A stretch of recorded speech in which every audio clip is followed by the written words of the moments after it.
Well, hi again, everybody, and welcome to In the Crease, our look at the Furman women's lacrosse program. I'm Dan Scott, along with head coach Kirkland Lewis. Sadly, this will be our last one for the year, but we're going to have some fun while we're saying goodbye. For now, we've got a whole other season that'll be coming up once next year rolls around. But our little test run on getting inside the lacrosse program here, for me, has been educational. It's been fun. I hope it has been for you, too. How are you? Yeah, it's been great. Pull that microphone up just a little bit. There we Okay. go. How you doing? I'm doing good. I think coming off the weekend, you just kind of reflect a little bit and take, the positives out of, what is a disappointing loss. But, I'm proud of what we did. And, just now I have to wait again for next season to start again. Yeah, but now you get a full off season, and instead of coming in and taking over the program a month before the year starts, right? I wonder what that'll feel like. Well, you're getting ready to find out. Yeah. So no pressure. No pressure. Yeah. Obviously, things did not end the way that you had hoped. You made it to the semifinals of the Big South tournament, and then just kind of ran into a buzzsaw, 22-4 loss to Mercer. Anything about you at all? Did you see that performance coming? No, I honestly, there was not really a doubt in my mind that we weren't going to win that game, just because it was almost exactly the same score as the first time we played them, and I just felt, we were more prepared and we wanted to kind of prove ourselves against them and just, know that we're not the same team, and to kind of, hit a wall again was just, such a bummer. So here's the great media question: what happened? I mean, on field, the real things, we couldn't win the draw. We couldn't get an officiating call to save our lives. We didn't convert on our shot opportunities. And overall, we just seemed flat. Like, we didn't look like the team we had been in our previous 5 games. So to only get 4 goals when we've been in double digits for, a majority of our Big South games was really disappointing. But I think, mentally, I just think we have like a block against Mercer where it's a bitter rivalry almost. And then I'm not sure if we can actually convert that into being productive on the field. I don't know what it is, but we just couldn't get one thing to go right. Even when we did score, the very next play, they'd go down and score. So it was just kind of hard we didn't have a rhythm. I just kept saying to the team, like, we need life, like, we need a spark, and it just never really came to fruition. It's one of those deals when the snowball started to roll downhill, picking up speed, you couldn't stop it. Yeah, and against a team like Mercer, they are, they feed on that. Any kind of weakness or mistake, they build on that. So the fact that, it started, I think, with like the very first play, we won the draw control, and then it got checked, and they went down and scored right away. You just get that pit in your stomach, like, oh gosh, here we go. So it's just a combination of unfortunate events, I think. So what was it like with the team after the game? There was a lot of disappointment, and rightly so. I think it was just not the way we would have wanted to end the season. I think we had said as coaches, I think we would have been in a better space if we lost by 1 because we would have been competing. I don't feel like in our game we competed at all. We weren't really ever in it. But it was disappointment, and then along with just kind of saying to them, I'm proud of that we got here. We did better than people gave us credit for, but it's still very unsatisfying, I think. And it's just, we have such high standards. This is a championship program, and to not get to the championship is, I think, always going to be disappointing. So you just have to go back and in the off season, and the girls have to work, and I have to work, and then we have to try again next year. Well, and that's where I was going to go with this, because you've got a good number of players who will be coming back next year. You have to hope that the one positive that comes out of this is motivation. Yeah, absolutely. For the off-season program and everything that leads into next year. Absolutely. And I said to them, remember this feeling, because this is what has to be something that adds fuel to our fire. You know, we had to work to get here, and then to let opportunity kind of slip through is it's just disappointing all around. But we have to remember that and remember what it took to get here, and then add more to it so that we can do better on. I'm not a moral victory person. And that Right. that comes from years of coaching myself and covering college athletics at the D1 level for 18 years or so now. At the same time, I think you have to look at circumstances and find the positives that come out of even negative situations. Yeah. So I asked this question not from a moral victory standpoint, but from just a realistic standpoint. Given the time frame that you had with this team before the season started, with your late hire and everything that goes into trying to put all that together, if somebody had told you on day one when you walked onto this campus that you will be in the Big South semifinals, would you have signed up for that? Yeah, absolutely. I think, I don't think Not telling you what the results would no, be, but right. Yeah, I think definitely, because it's a huge feat to get there. I mean, the Big South is not an easy conference, and it's not like we blew out every team that we played. We went into overtime twice, and we really had to work. So I think it's just one of those things where when you make it there, it's a huge, huge victory, and it's a huge boost to morale when you kind of understand, like, hey, not everyone gets to go. So, yeah, I would take that again and again. So I don't know if you've had enough time to really take a breath, and I don't know how much time you're going to get, because we know that Division I athletics nowadays is a year-round thing. The Yeah. off-season program starts. But have you or will you take some time to reflect on what this whirlwind of a first season has been like? Because the circumstances, I'm not sure many coaches have gone through what you've gone through. Yeah. Taking over a program a month before the season starts and guiding them as you did, having, get the player, which we talked about in previous episodes, getting the players to know you, to buy into your philosophy, and to get to a point where you were one win away from playing for a championship. I mean, have you had time to reflect on that yet? I don't think so. Or will you even take time? I don't know if I'm really the kind of person that will like sit back and think of it all the way from beginning to end. I think I have high standards for myself because I know the team wants it so bad. So I think for me, it's just kind of going back to the drawing board and thinking, what do we need? What will make us better? What can get us to compete with the top two other teams in the conference? So I think end of May, you usually take a couple days before summer recruiting starts, but we have a lot of work to do, so it kind of just keeps going. As I say, it never stops, does it? Never stops.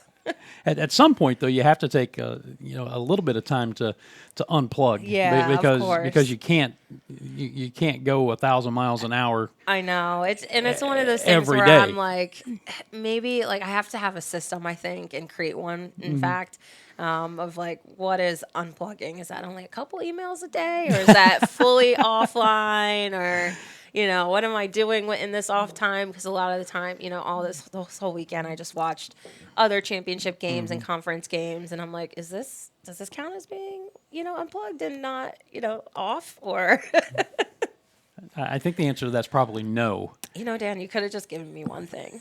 Yeah, I could have, but I didn't. Otherwise, I wouldn't be doing my job. Kirkland Lewis here, we're in the Crease talking about the Furman women's lacrosse season. As you look back on it, what memories will you take away? What stands out? I think the biggest... So I'm going to make you look back on it now. The biggest thing that stands out, I think, is when we won our first Big South game against Wofford. That was huge. I think that I felt in the moment then, and I was really excited. And, we were 1-5 at that point, so it was a huge victory. And we had Meg won the single game draw control record in that game, and so it was just a very exciting time. And then I think when we were able to host the Big South here, that was huge. And I think that's when it dawned on me, like, we're in the postseason. Like, this is really huge. But then going all the way back to the beginning, I think my very first game with this team at UNC was like So I was so nervous now thinking about it. I was so nervous, but I think the team just we just went into it, jumped in, and did our best. And so those are kind of the three big moments that are, the good things and exciting pieces. Well, you won 3 of your final 4. You finished 8-8 overall after the 1-5 Yeah. start, 7-2 in Big South play. So obviously there's some things to build on there. So as you head into this first full off season as the Furman coach, what are your immediate priorities? We need goalies. We need transfers. We have to just up our roster size. So recruiting is going to be huge. And then just continuing to stay in touch with players over the summer and make sure we stay connected and on the same page and they're prepared to come back in the fall. But also really sinking in and thinking about what are my philosophies and how to and start to embed those into the culture now that I have a full year with the team. But I think, the roster piece is the most urgent piece that I have to, get on and get into the portal. Heard an old football coach one time tell me it's not about the X's and O's, it's about the Jimmies and the Joes. It's about the play. It's about the players. The players make the coach ultimately, don't they? They do. I mean, you can have I would say, we had all the X's and O's. We had great systems, and we just didn't have enough. We didn't have depth, and it made it really hard on players. Some players never left the field, which is really rare in lacrosse, especially for midfielders. But I think I agree with that saying. It really is. You need to have depth, and you need to have. You have to find something that rhymes on the women's side of things. Yeah. But that was a football reference. But I think the point applies. I mean, obviously, coaching and strategy and all of that, scouting comes into it. But ultimately, athletics usually comes down to who has the better athlete in the better spot, doing the better job at the right time. Absolutely. And if I look back on the teams that we lost to, they had, High Point and Mercer. They have big guns that score. Abby Horm's got 9 on us and Haley Radigan 7. So we need someone that can go in and also rattle off 7, 8 goals in a game, which is extremely high. But, it's just we kind of have to have more. We just need more power on top of what we already have because we have great players, and I think they just need more support offensively. Visiting with Kirkland Lewis. We are in the Crease talking about the Furman women's lacrosse program. It's our final show with the season wrapping up with a semifinal loss to Mercer in the Big South tournament. You say goodbye to those seniors that we talked about last week. What was that like? I think it was sad, but I feel, getting to the very next day, see them at commencement, it was kind of like a happy, ending piece. You never just want to end like in the locker room after you just lost, but it's nice to see them and remember that lacrosse is such a, just a piece of their whole entire journey. Right. So it was really nice to see them at commencement and really excited for their futures. I do feel like a little sad for them because they were such a great group, and I felt like they deserved to really get to the championship since they'd been there before and all of those things. But, they were a really great group, and I'm happy that they were, my first senior class. So moving forward into the off season, that's when leadership develops. Yeah. Not just what happens in season, in games on the field, but it develops in the weight room, it develops in the classroom, it develops in team meetings, it develops in all these places before you ever step onto the field. Where or who does the leadership mantle fall on now? Or does that remain to be seen? I think right now it really lands on HD, Hannah Dentino. She was our junior captain, and so she'll remain captain over the summer. And then we have a really great group of juniors that I think will easily step into leadership roles when the time comes. But HD will do a phenomenal job over the summer of welcoming in new members of the team, but also reminding returners like, hey, this is the standard and this is where we're at and where we want to go. So it'll be good to have her over the summer. I'm actually meeting with her a little later today. So, when she was up here, I think 2 episodes ago, I just kind of get the idea that she's wired for that. oh yeah, I mean, she is like when people say bought in, it's her.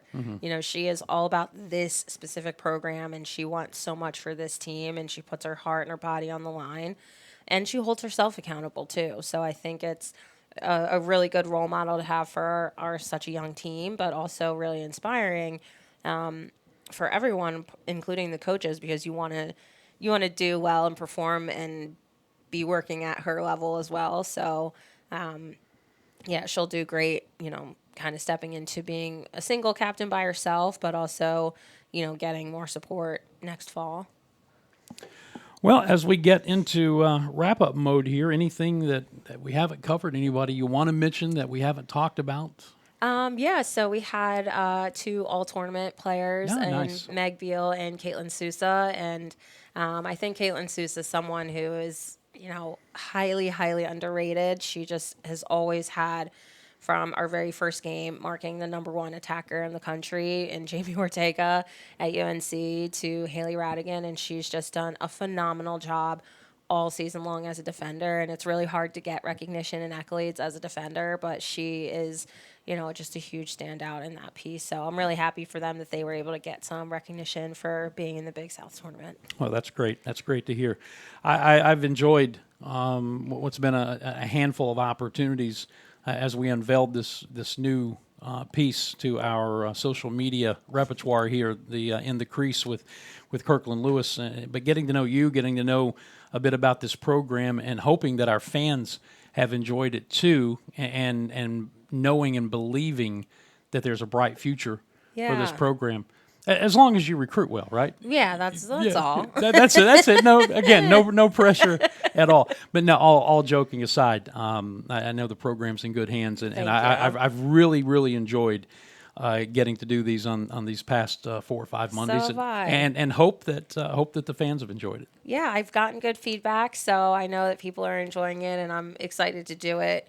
Well, that's good. For a full season. That's good. Hold on to that, because when the criticism comes, those are the ones that you're going to want to remember. We just mute those comments. Good, exactly. Kirkland, thank you. Thank you. This has been In the Crease, our look at the Furman women's lacrosse program, and with the season done now, this will be the last one until next year rolls around. However, we do have Inside Furman Athletics, so I would imagine in the fall we'll be catching up with Kirkland when events warrant.